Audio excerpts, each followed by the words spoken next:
चूल, ठीक है ना? ओके जी। अब एक बुक भी इसने लिखी थी, the secret of nature, the secret of nature. आ जाए काम कभी भविष्य में पूछ ले तो कोई बड़ी बात नहीं है, याद हो जाती है, इसमें क्या बड़ी बात है, इनको भूलते नहीं है, ये चीज भूलने की थोड़ी है, बस एक बार पढ़ लिया याद हो जाता है, बात खत्म। तो who discovered the living cell? Answer will be Anton van Leeuwenhoek, ठीक है? Who had seen first the living cell? Answer will be Anton van Leeuwenhoek, सबसे पहले लिविंग सेल्स को देखने वाला ये था। और नाम क्या दिया था उन फ्रीली लिविंग सेल्स को? फ्रीली लिविंग जो सेल्स ने देखी थी उनको क्या नाम दिया था? उसको नाम दिया था उसने एनिमल्क्यूल। यस, आगे बढ़ते हैं, यहां तक की बात हुई। बात अच्छा, ये हुआ कब था? ये हुआ था ऑलमोस्ट 1674 के आसपास। और 1674 में होता आसपास क्या होता है? 1674 के इन 1674 को कौन थे? एबी ल्यूवेनहॉक, दोबारा देख लो, ठीक है, जिन्होंने सबसे पहले लिविंग सेल्स को देखा। ओके जी, यहां तक की बात हो गई। सेल थ्योरी, ओके जी, देखो सेल थ्योरी क्या है। 1838 में, डेट याद रखनी है, ये इंपॉर्टेंट डेट है, मैं जो डेट पढ़ाऊंगा इंपॉर्टेंट वाली पढ़ाऊंगा, फालतू पढ़ाऊंगा, सीधी सी बात। इन 1838 मैथियस स्लीडन, कौन था? मैथियस स्लीडन।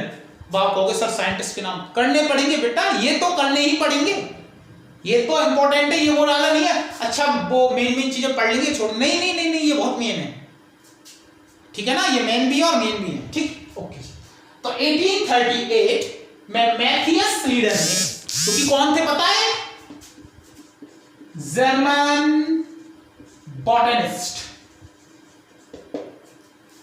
अब सबको पता है बॉटनिस्ट कौन होता है? जो प्लांट की स्टडी करता है, ठीक है ना, सिंपल सी बात है, जो बॉटनी के साथ डील करता है। Botany is study of plants, और जो उसके साथ डील करेगा वो कौन हो जाएगा? बॉटनिस्ट। तो कौन है ये? German botanist.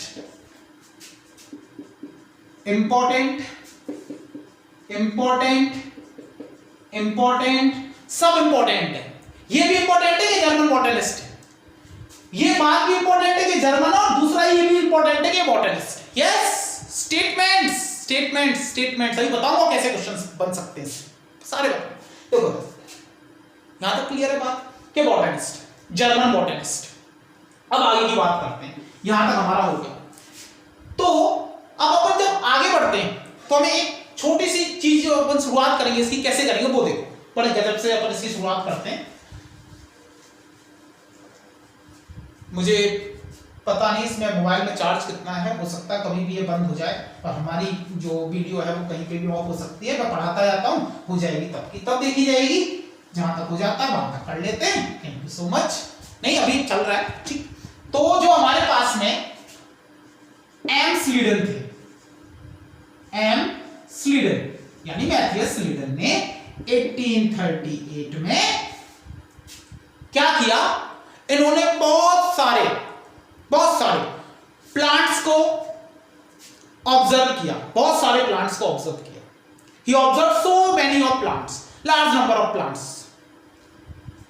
जब उनको ऑब्जर्व किया तो ऑब्जर्व करने पर पता है क्या पता चला? इनको ये पता चला कि जो प्लांट हैं वो डिफरेंट टाइप्स की सेल्स से मिलकर बने हुए हैं। किससे? डिफरेंट टाइप्स की सेल्स से मिलकर। और जो पता है मिलकर क्या बना रही हैं? Plant tissue. बात क्लियर हो रही है नहीं हो रही है?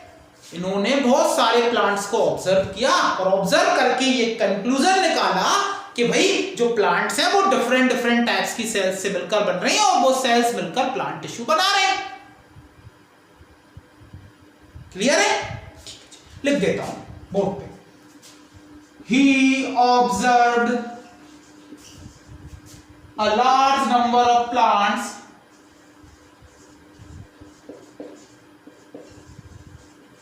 and concluded that plants composed of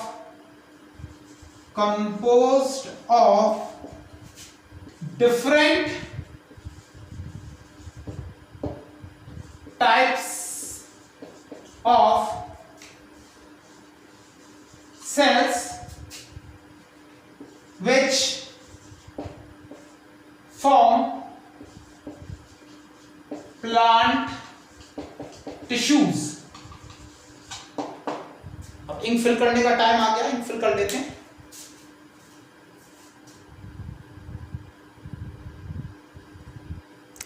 तो भाई क्या बनाते हैं मिलकर? प्लांट टिश्यूज बना लेते हैं. क्या बना लेते हैं? Plant tissues. ओके, यहां तक की बात हो गई. ये हमारे भाई साहब, बड़े भाई साहब ने 1838 में मिस्टर मैथियस रीडर ने किया था. ठीक है ना? ओके जी. इसके बाद बात आती है हमारे पास एक साल बाद, यानी उसी टाइम के आसपास. ठीक है, 1839. इंक ना गिर जाए, एक सेकेंड. यस, ओके, इसको उठा के साइड में रख देते हैं. यस, हाँ, इन 1839 थियोडोर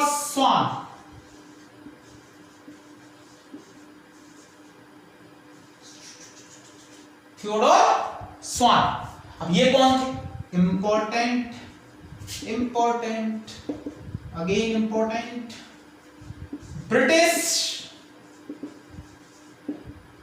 जूलॉजिस्ट.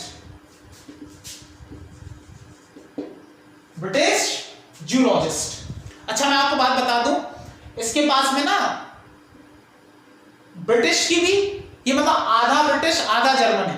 यानी ब्रिटिश था और इसने जर्मन की भी क्या ले रखी थी?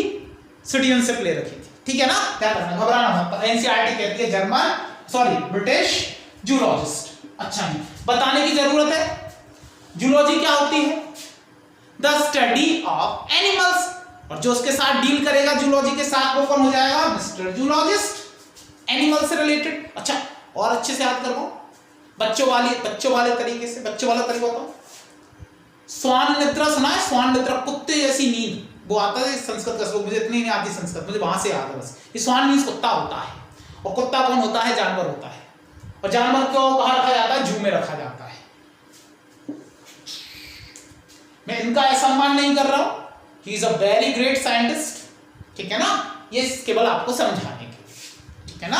ही is too very respected. Okay, okay जी, आगे बढ़ते हैं. यहां तक की बात हो गई हमारे पास. ब्रिटिश जूलॉजिस्ट 1839, एक ही साल बाद थियोडोर स्वान, वो ब्रिटिश जूलॉजिस्ट. ठीक है ना जी? वो जर्मन थे बॉटनिस्ट, ये ब्रिटिश जूलॉजिस्ट. इनके पास जर्मन की भी सिटीजनशिप थी. ओके जी, आगे बात करो. यहां तक की बात हो गई. इन्होंने क्या किया? इन्होंने बहुत सारी एनिमल सेल्स को ऑब्जर्व किया. बहुत सारी एनिमल सेल्स को ऑब्जर्व किया.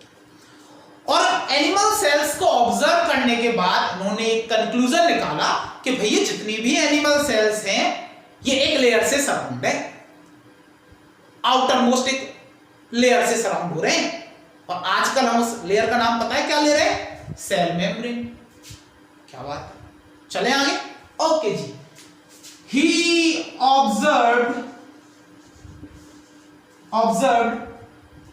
many animal cells and concluded that all the animal cells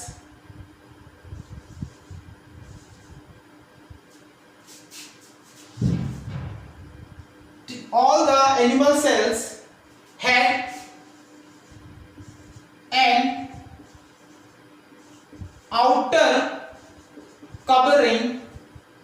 outer covering which presently known as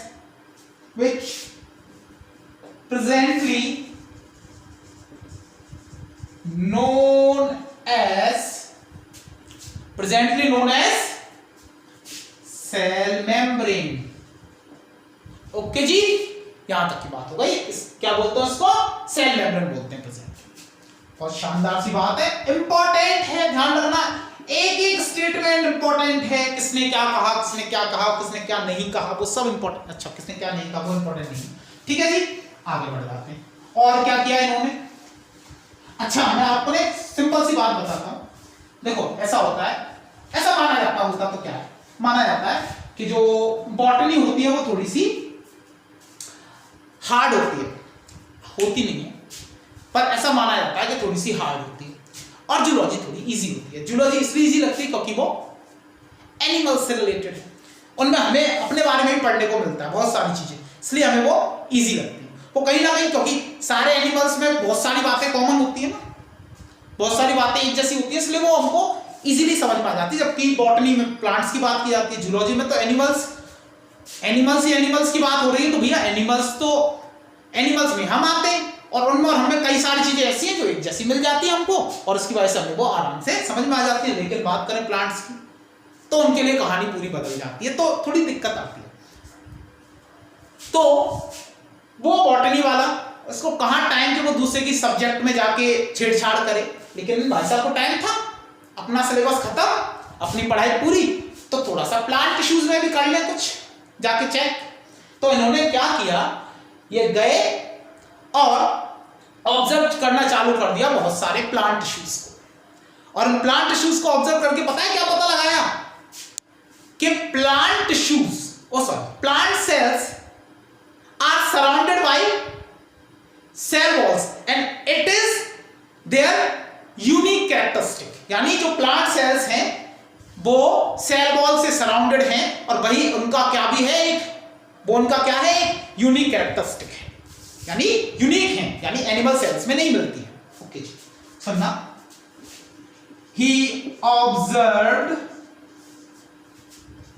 many plant tissues, बड़ा गंदी बात करता है ये, इसको सोचना चाहिए दूसरे सब्जेक्ट में क्यों हाथ डालना। Many plant tissues and concluded that all plant cells are outermostly, ये मैं जोड़ देता हूं, surrounded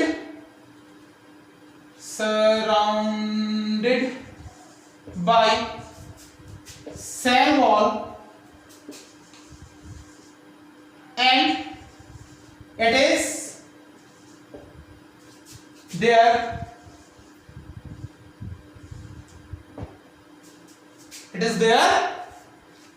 यूनिक कैरेक्टरिस्टिक, उनका क्या है, ये यूनिक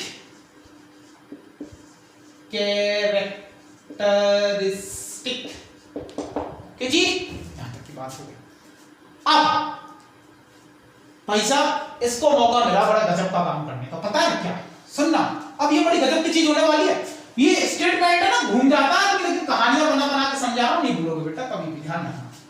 अब सुनो, एक बात बताओ, सिंपल सी चीज आप लोगों से पूछता हूं, बॉटनी वाले ने बेचारे ने बॉटनी की बात करी, ये जूलॉजी वाला था जिसने बीच में आके दोनों की बात करती, और पता है क्या, एक हाइपोथेसिस भी देती, चलते चलते हाइपोथेसिस भी दे दी। क्या हाइपोथेसिस दी थी इसने, तो किसकी बात कर रहा हूं, थियोडोर स्वान की। Theodor Schwann proposed a hypothesis that bodies of plants and animals is composed of cells and cell products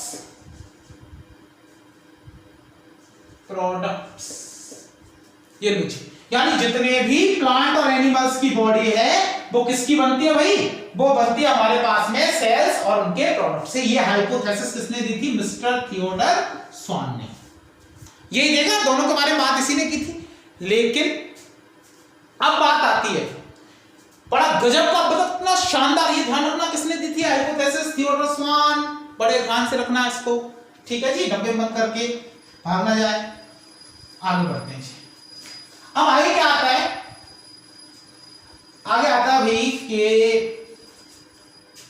बड़े गजब का question, Matthias Schleiden and Theodor Schwann, पूरा लिखना आप लोग, ठीक है ना, मैं ऐसे शॉर्ट में लिख सकता हूं, ठीक है, ओके जी। Matthias Schleiden and Theodor Schwann togetherly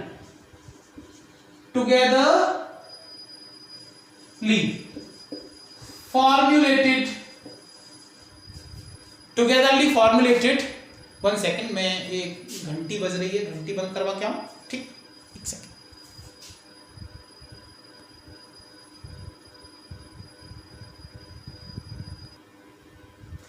पता नहीं आवाज आ भी रही थी नहीं आ रही थी, आपको घंटी की आवाज आई थी?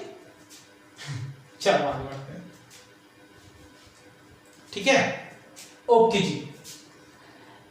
Matheus Schleiden and Theodor Schwann togetherly formulated the cell theory. Togetherly formulated the cell theory. यानी Matthias Schleiden and Theodor Schwann togetherly यानी साथ साथ फॉर्मुलेटेड यानी फॉर्म की थी the cell theory. Yes, it is an very important question. Yes, दोनों ने मिलके सेल थ्योरी दोनों ने मिलके दी थी। वो हाइपोथेसिस इसकी होगी, वो प्लांट बॉडी और एनिमल बॉडी सेल और सेल प्रोडक्ट से बनती है, लेकिन ध्यान रखना सेल थ्योरी दोनों भाइयों की मिलके बड़े गजब के दोस्त थे दोनों, ठीक है ना। हाँ जी, चलो जी आगे बढ़ जाए। चलो यहां तक की बात हो गई थी हमारे पास। अब इन्होंने सेल थ्योरी दे दी, लेकिन अब देखो भाई ऐसा होता है ना कि अब सेल थ्योरी दी, कुछ बताया तो कुछ कमियां तो रहेंगी, तो इनसे भैया कमी रह गई, ठीक है ना। ये एक सवाल का जवाब नहीं दे पाए, पता है क्या, ये इनकी लिमिटेशन थी। लिमिटेशन क्या, लिमिटेशन रह गई इनकी सेल थ्योरी के अंदर, इनकी सेल थ्योरी के अंदर एक लिमिटेशन रह गई बेटा। क्या लिमिटेशन थी वो? लिमिटेशन कह लो, ड्रॉबैक कह लो, शॉर्टकमिंग कह लो, ठीक है जी, ओके जी। तो इसकी एक लिमिटेशन रह गई, how new cells were formed. Okay जी, कि नई सेल कैसे बनती हैं, इसका तो तुमने नाम तक नहीं लिया। तो नई सेल बनती हैं, एक छोटा सा बच्चा इतना बड़ा हो जाता है जैसे आपके सामने खड़ा है, ठीक है, तो वो कैसे हो जाता है, how new cells were formed. बताना जरूरी है ना कि नई सेल कैसे बन जाती हैं। आप छोटे से बच्चे थे और आज आप इतने ठीक है बड़े हो गए हैं, तो वो कैसे हो गए हैं, वो नई सेल से हुए। तो ये कहां से आई है नई सेल्स, ठीक है जी। इसका जवाब कौन देगा, ये नहीं दे पाए, कमी थी इनकी, ठीक है जी, वेरी इंपॉर्टेंट। कमी इंपॉर्टेंट नहीं है, इस कमी से जो बात आएगी ना वो ज्यादा इंपॉर्टेंट है, लेकिन कमी पता चलेगा तभी तो सुधार करेंगे, ठीक है। तो 1855 में, कितने टाइम बाद आया, 1855 में अगेन जर्मन पैथोलॉजिस्ट मिस्टर क्या नाम था, रुडोल्फ विर्चोव। यस, तो 1855 में आया मिस्टर रुडोल्फ विर्चोव और इस क्वेश्चन का दे दिया आंसर। और ये क्वेश्चन आया था आपका किसमें, नीट 2019 में। यस, ठीक है, यानी क्या बोला था, पहले बता दो क्वेश्चन बताऊंगा, ठीक है। तो क्या इन्होंने क्या बोला, इन्होंने बोला अपनी लैंग्वेज में, इन्होंने अपनी लैंग्वेज में कुछ बोला। क्या बोला, ये बोले जी, ये बोले ओमनिस सेलुला ई सेलुला। आपको समझ में आया क्या बोला, ओमनिस सेलुला ई सेलुला, अपनी लैंग्वेज में बोला। हमें कैसे पता चले क्या मतलब है इसका, ट्रांसलेट करो। तो भैया इसको हमने ट्रांसलेट कर लिया, ट्रांसलेटर लगा दूं, ये ट्रांसलेटर, ट्रांसलेट करो, ट्रांसलेट के सेल डिवाइडेड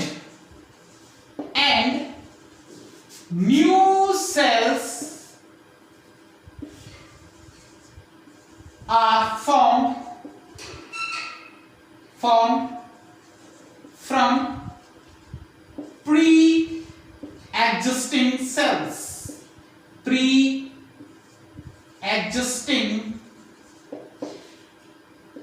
cells, यानी सेल डिवाइड करती है और डिवाइड करके उन पुरानी सेलों से ही नई सेल्स पैदा होती हैं। सेल डिवाइड करती है और उन सेलों से ही ये नई सेल्स पैदा होती हैं। प्रीवियसली एग्जिस्टिंग जो पुरानी सेल्स हैं उनसे उनके डिवीजन से नई सेल्स बनती हैं। किसने दिया आंसर? Mister Rudolf Virchow.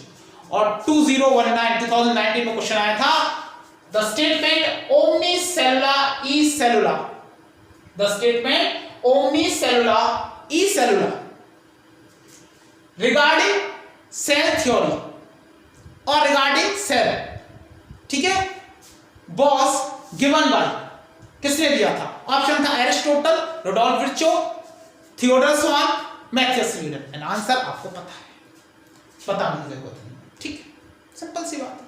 कौन है? Rudolf Virchow. यहां तक की बात हुई। अब जब रुडोल्फ विर्चो ने ये नई चीज लाया तो अब सेल थ्योरी में इसने जोड़ दी भाई ये चीज। किसमें जोड़ दी इसने वो चीज? सेल थ्योरी के अंदर जोड़ दी। अब सेल थ्योरी के अंदर जब उसने ये नई चीज जोड़ दी तो he modified the cell theory and gave it the final shape.